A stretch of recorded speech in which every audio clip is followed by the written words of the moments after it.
I'm Nyla Trumbach, and I'm the lead mechanical test operations engineer on the Fred Haise test stand at NASA Stennis Space Center.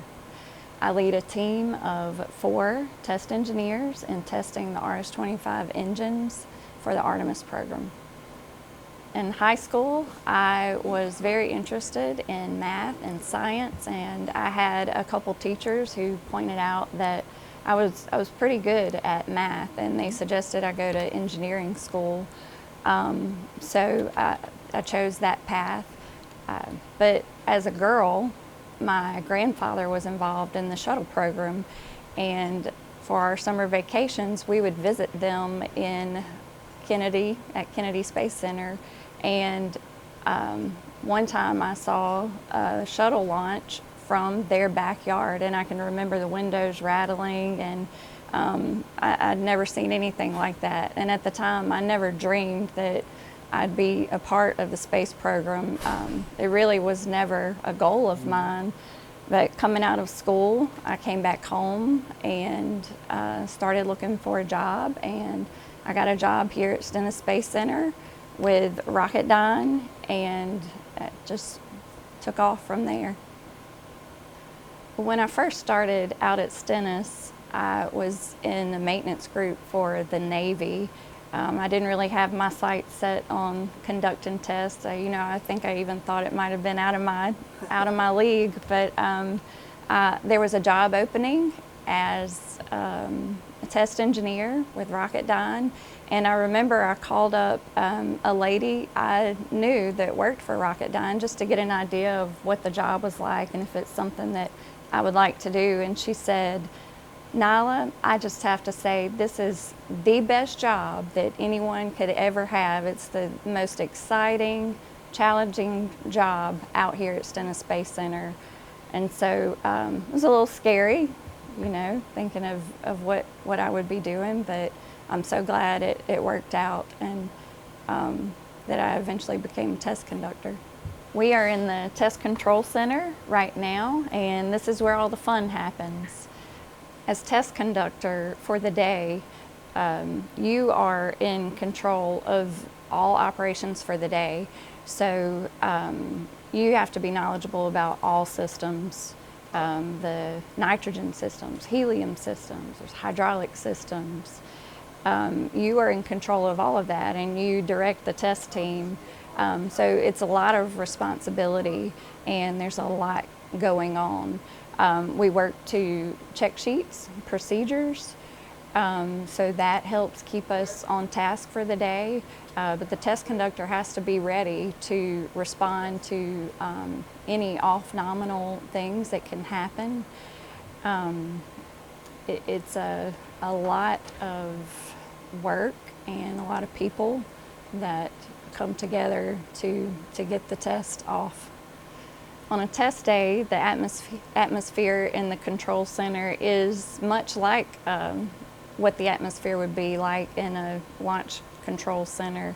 It starts out fairly calm, people getting set up and getting into their operations, but as the test day goes on, the tension becomes more and more and continues to increase up until auto sequence start.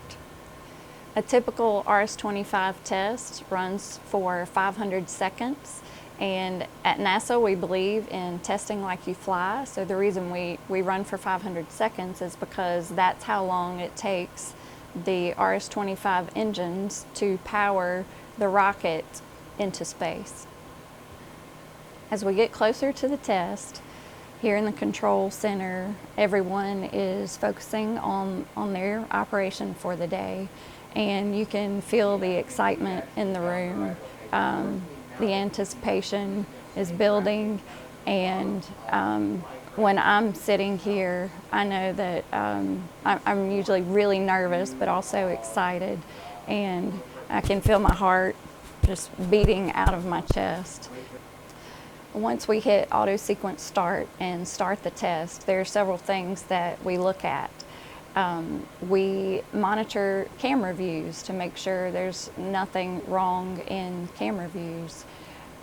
We are watching our tank levels our propellant tank levels, the liquid hydrogen and liquid oxygen, to make sure that we are on schedule for consumption. We are also looking at the engine profile and making sure that all of our valves and systems are performing as expected for the test profile for that particular test. We have to be ready to respond if we see a fire or any issues that happen during the test.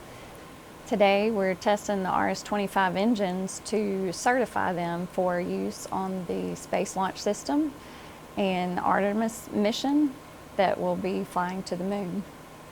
So when you're watching the test, you'll see what looks like a huge cloud of smoke coming out of the test stand, but it's not actually smoke. What that is water vapor. Our test stand has a deflector that pours out thousands of gallons of water per minute, and when the hot exhaust hits the deflector water, it creates the steam, the water vapor.